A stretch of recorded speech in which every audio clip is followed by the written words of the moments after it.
So when it comes to Pokemon TCG, deck building is probably the hardest part, and it's the part that comes first. So a lot of newbies may feel a little bit overwhelmed knowing what to put in your deck, what's the most effective. And so in this video, I'm going to go over the complete basics on how to build your deck and make it really effective. So before anything else, let's go over the basics on what is required in a standard format deck. So first of all, you need exactly 60 cards. No more, no less, has to be 60.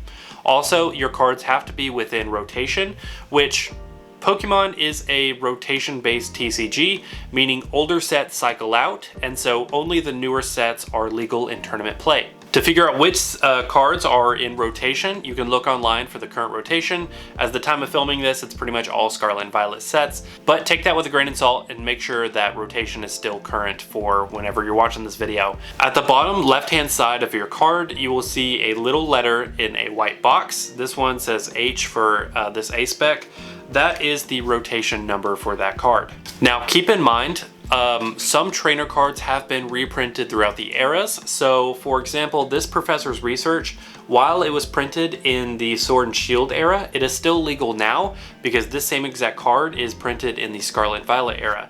Same for Boss's Orders, but not the same for Arven. Arven has only been printed in the Scarlet and Violet era. However, while you can use older prints of trainer cards in your deck, you cannot use older prints of Pokemon. Even if a Pokemon card has the same exact moves, literally everything's the same thing about an older card, you cannot use it in a current deck. It only applies for trainer cards that have been printed in the current cycle. You can also only have a maximum of 4 of the same card within your deck, with the exception of basic energy cards. So basic energy cards look like this. I'm sure you've seen them and they say basic. There are special energies, but you can only have 4 of those. Basic energy cards are the only one you can have a maximum number of. Now there are cards with different printings. So like this Professor's Research again, this card has multiple different arts on a Professor's Research card. Even though they have different art, I can only use 4 Professor's Research cards. That goes the same for Pokemon. So this Applin card right here, even though these are both Applin, this one's a dragon type, this one's a grass type. They have very different moves, different HPs, or same HP, but they're different cards, but the same Pokemon. You can only have 4 of the same Pokemon, even if they have different things on the card. And then lastly, SPECs. These little purple trainers, I'm sure you've seen them before. They are special trainers that are very strong. You can only have 1 SPEC in your deck at a time. Okay, so now we know what can go in a deck. It's very difficult to know where to get started. You don't have any cards, you need 60, you're like, I don't even know where to start, I don't know what to add. I would start with your Pokemon, because your Pokemon will be your main attackers and your main vessel for getting prize cards and winning the game. Your trainer cards are supplemental to your Pokemon and vital to get them set up on the board. So start with your Pokemon and think, do I want a current popular meta card like Dragapult, Raging Bolt, or do I want my favorite card? So I love Hydrapple. Maybe I want to build a deck with Hydrapple EX. And so kind of think about who will be your main Pokemon in your deck and start from there. So for the purpose of this video, I'm going to use the example of my current deck I'm playing with, which is the Marnie's Grimmsnarl deck. So we got Marnie's Grimmsnarl EX, which is my main attacker, and this is the poster child of my deck. So that's where I started. I knew I wanted Marnie's Grimmsnarl, so I started with that. Now, let's say you don't have a Pokemon preference and you're like, I really don't care what Pokemon is in my deck. I focus more on strategy, or my mind works better for strategies as opposed to Pokemon in specific. Well, think about how you want to win the game. Do you want to attack hard and heavy first to win the game quickly? Maybe look into Raging Bolt EX. Do you want to attack multiple targets? Do you want to attack the active Pokemon and the bench? Take a look at Dragapult EX. Do you want to move damage around and have a wide range of attack and overwhelm your opponent? Maybe look into Munkidori and Frostlass. Or even if you don't really want to attack at all, you can use a mill deck, which basically mills your opponent's deck, and you win by decking them out, meaning they have no more cards to draw. And a card you can do that with is Great Tusk, which has a move where I think it's, off the top of my head, if you play an ancient supporter during that turn, you can mill 3 cards of your opponent's deck when you attack. So there's different ways to win the game, and if you don't have a Pokemon preference, you can think about strategies for winning games in certain ways. So take a look at the Pokemon you have in mind, in this case, Marnie's Grimmsnarl. So this Pokemon is really great because it has an ability where I can load up energies very quickly and be able to attack early. However, the attack only does 180 damage, which may sound like a lot, but for an EX, 180 isn't really that much damage. So here's where supplemental Pokemon come into play. So each deck should have your main Pokemon that will be used to get prize cards, and then also your supplemental Pokemon that will kind of live on your bench and you'll just benefit from their abilities. So since Grimmsnarl isn't a big attacker, I want Pokemon with abilities that can move damage around. So I have a Frostless in this deck, which has an ability where during the Pokemon checkup, put 1 damage counter on each Pokemon that has an ability. And then also I have Monkey Dories in this deck, which have an ability where you can move 3 damage counter to any Pokemon. So with the Frostless and the Monkey Dory, I'm able to add more damage to my Grimmsnarl. Another really good example is, let's say your main attacking Pokemon takes a while to set up, it needs a lot of energies. You can use a very, very popular card that I'm sure you've seen before, Badoo. So Badoo has a move where it's called Itchy Pollen. I'm sure you've heard of it, but if you use Itchy Pollen, your opponent can't use item cards in the next turn, which really slows them down. So take a look at your main Pokemon. Think, what are the downsides to this Pokemon? Does it take a while to set up? Does it attack weak? Does it have low HP? And think about what Pokemon you can add to your deck to help supplement that. Oh, also, you may be wondering how to know what Pokemon have abilities, what supporters would help, and that comes with practice and kind of learning the cards. That's not something I can tell you directly because there's infinite amount of situations. I would say just take a look at some of the more popular decks. You can look at limitlesstcg.com to see current meta popular decks, see what supporters they use, see why they use it, and maybe you can benefit from adding it to your deck. And then over time, as you learn the cards, you'll feel more comfortable knowing what supporters will help your main attackers. Now, I think I said, what, 17, 19 Pokemon? Well, the rest of my deck will be used for trainer cards and energies. Now, energies, 10 years ago, your deck would have like 15, 20 energies, but nowadays there's so many supporter cards that can move energies around, so many things that can supplement your Pokemon. You can focus more on really building up a strong deck of a lot of trainers. So this deck, if you're wondering how many energies to add or even what kind, well, first of all, what kind, look at your main attacker and what energies it uses and add those energies. My deck really only uses dark energies, and so I have 8 dark energies in this deck. And I found that that's the perfect amount to let me have energies when I need it, but not so many where I'm just top decking energies and I can't get my supporter cards. And knowing exactly how many energies to add in your deck just comes from testing your deck. If you find you often lack energies in your hand, you may need to add more. And if you find that your hand is like primarily energies, decrease it a little bit. So knowing energies is kind of just through playtesting until you kind of land on the perfect amount in there. So now let's talk about trainer cards. Trainer cards are split into different categories. So let's talk about stadiums first because it's the most simple. Stadium cards, you want cards that will benefit your end goal. My goal for this deck is to set up my Grimmsnarl as quickly as possible. That way I can start attacking heavy and hopefully win the game sooner. So Grimmsnarl is a Marnie's Pokemon, which there is actually a stadium called Spikemouth Gym. And Spikemouth Gym allows me to search my deck for any Marnie's Pokemon and put it into my hand.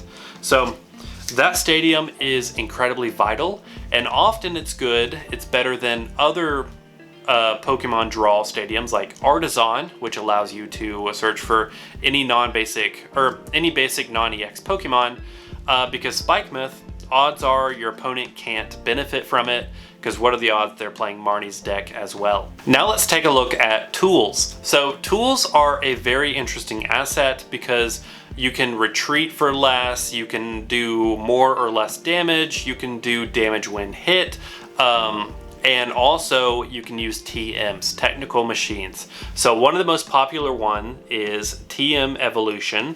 So TMs attach to your Pokemon, and if that Pokemon is active, you can use that TM as an attack.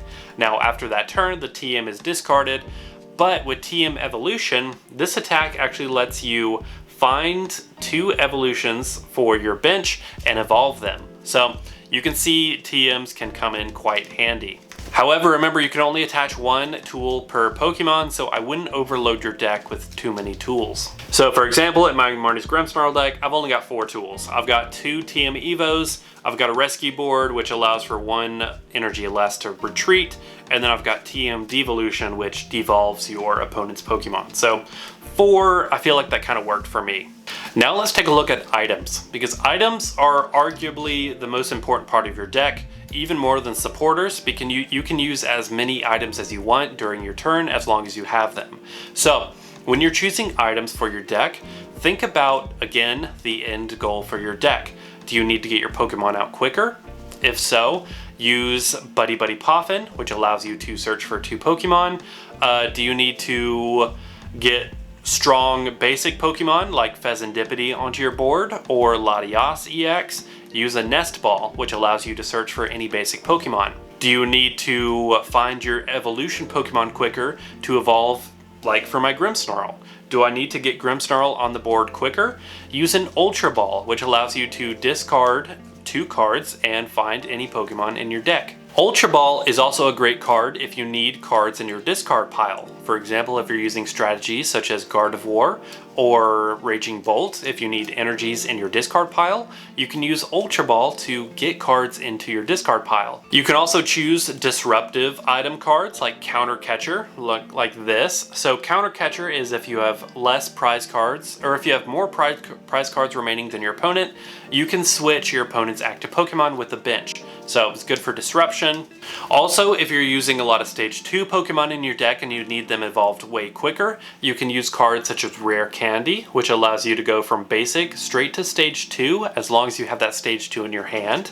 So if you're using like Dragapult or Charizard, Rare Candies are a really good card to have in your deck. If your card is low on Pokemon and you're reliant on getting them back from the discard pile, you can use cards such as Night Stretcher, which allows you to pull a Pokemon or an energy card from the discard pile.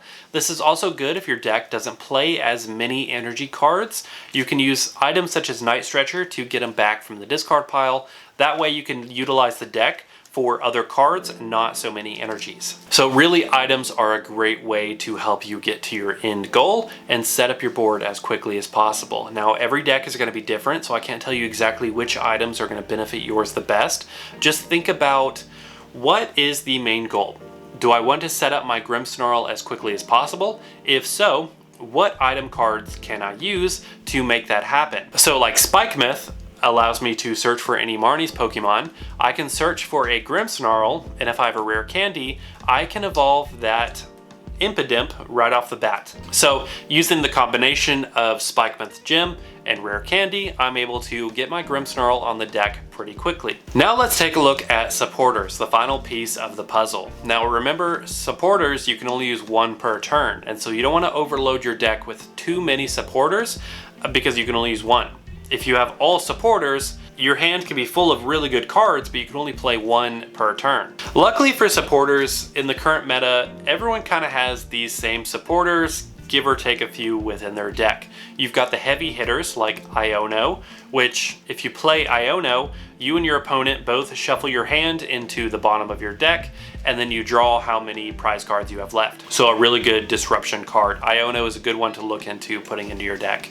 You also have Boss's Orders, which allows you to switch your opponent's active Pokemon with any of their benched Pokemon. So great for late game. If you need a quick prize, you can switch their benched Pokemon into the active and knock them out. You also have draw engines. So cards such as Professor's Research, where you discard your hand and draw 7 cards. It's great for resetting, getting a new hand, and kind of having the cards you need right in reach. Now, while Supporters are pretty similar from deck to deck. You still want to make sure they're actually effective for your end goal. So let's say you play Arven, which is a supporter where you can search for one Pokemon tool and one item card.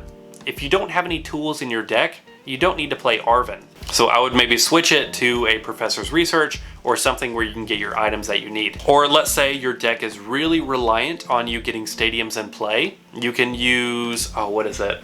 Chorus's Tenacity, I believe. It allows you to search your deck for one stadium and one energy. That may be good for some decks, but not for others. It's only if you're like really reliant on that stadium, like Spikemuth Gym. Again, this is another situation where I would just get familiar with some of the more popular supporters and see what would benefit your deck the best. And then of course, when you talk about the A-Specs are very powerful cards and they usually have one specific goal in mind. So there's the A-Spec Blender, which allows you to put 5 energy cards into your discard, which really only makes sense for a Gardevoir deck or maybe something that uses energies from the discard pile. Now my Grimmsnarl deck, I use Seeker Box, which is a very expensive A-Spec. I think it's like $20 now. But it allows you, after you discard 3 cards, to find a tool, supporter, stadium, and reveal them and put them into your hand. So very powerful card for getting the cards you need in your hand. Now I know that was a lot of information, and if you're not entirely familiar with some of the current popular cards, you may still not even know where to start. So I would check out a website called limitlesstcg.com, which allows you to search for current winning decks and see their deck list. I would go on there, see what the most popular decks are, see what cards are in that deck, and then read what the card does. That's the best way to learn the current popular cards, so you know kind of what you need to add into your deck. Of course, deck building, your first deck is not going to be perfect. My first deck was absolutely horrible. However, the most important thing is just getting those 60 cards together so you can have something playable, practice with it, and then you can kind of assess after your practice what was good and what was bad. Did you have a hard time getting your Pokemon in hand? Maybe look at some Nest Balls or Ultra Balls. Did you have a hard time getting energies in your hand? Maybe look at Earthen Vessel. Did your opponent set up way quicker than you? Maybe look at some Pokemon that have abilities where you can set up quicker, like Fan Rotom, Hoot Hoot, stuff like that. And then of course, practice makes perfect. So just keep playing with that deck, keep refining the mistakes in the deck, make it better, and then eventually you'll have a very, very powerful deck. So I hope this helped. If you have any questions on specific cards, please let me know in the comments and I would love to answer them for you. But as for that, that's it for this video. I hope you enjoyed it. I will see you in the next one.